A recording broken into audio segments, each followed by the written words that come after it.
Well, President Biden proposing another pathway to citizenship for DACA recipients, but it's much more than that. Let's talk about it with our friend, Young Voices senior contributor Daniel Martino, live and up late with us on the Final Five. Daniel, you're joining us where? From Lexington, Kentucky? That's right. That's where you are these days? So what are you doing down there? Well, you know that the pandemic caught me in Kentucky. I was working here, and then I started a PhD in economics at Columbia University, and I haven't had the chance to move to New York City yet. So I just stayed in old good Kentucky. I love, for anybody who is just meeting Daniel on the show for the first time, we met him a couple of years ago. Daniel is from Venezuela. He came to the United States, and he's been doing big things. And we wanted to bring you on tonight to talk about something that you know quite a bit about. And as we see this playing out, look, we know that there's always a debate over immigration. It is a personal debate for so many people.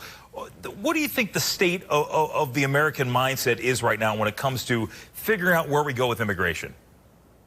I think that the big problem with the immigration conversation that we've had for decades, really, is everything is focused around the proposals of amnesty and legalizing the people who are undocumented here, which certainly is a key part of immigration reform. But we forget that regardless of whether people are legalized or not, illegal immigration is going to continue. And the question is how to stop that. And I think that the only way to do that is by creating an actual legal pathway for people abroad who want to come, especially from Central America, to work here like it existed in the 50s. And that stopped illegal immigration back then. The H-1B visas are something that has been very big. A lot of politicians have looked at that, and it's been a cudgel for a lot of people. And many look at situations like yours, situations like people who want to come to the United States, who are skilled workers, who want to contribute to society. It still is a tough argument to sell for a lot of people. Look, I think that we are trapped. It's the same reason that when we talk about socialism, a lot of people think that, you know, wealth is fixed and redistribution is the only way to grow. The economy is not a fixed thing. And so when there are more workers, when more people come with different skills from abroad, they don't take jobs from other people. That's what all the studies, all the evidence has shown. Even refugee waves that we've seen in Miami with the Cubans did not take any jobs from the Americans living in Miami. It actually created new things. It expanded the economy because workers don't just come here and take jobs. They buy things in America.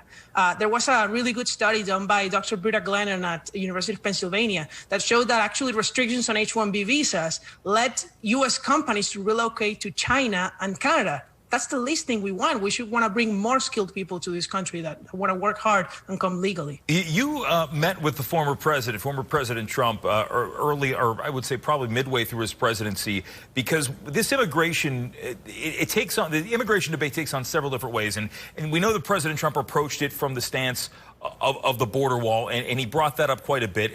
But he did talk about DACA, and he talked about people who receive benefits from that program. When you talked with him, when you met with former President Trump, what was your takeaway? When you walked away, did you believe that that he was sincere about people who are in your situation, people who want to come here and study and contribute to society and buy things and be part of the American experience, that they had a rightful place in the American society?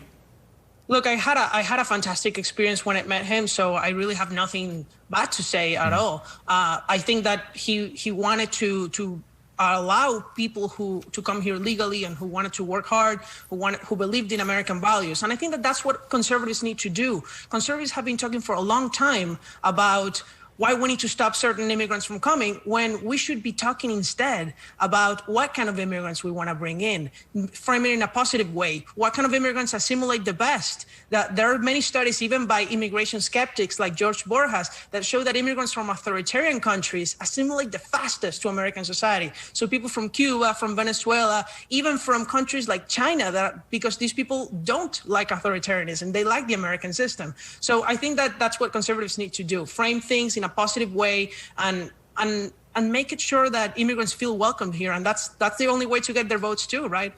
Well, you're right. And I think as well, this has to be framed as an issue of how it benefits our society as a whole, and not from a partisan prism, which unfortunately so much policy, and in some ways it has to be, but in other ways it doesn't always need to be that way. Hey, Daniel, I got to let you go. It's good to see you again, my friend. You too, Jim. Thanks for having me. Daniel Martino, and the Final Five comes back.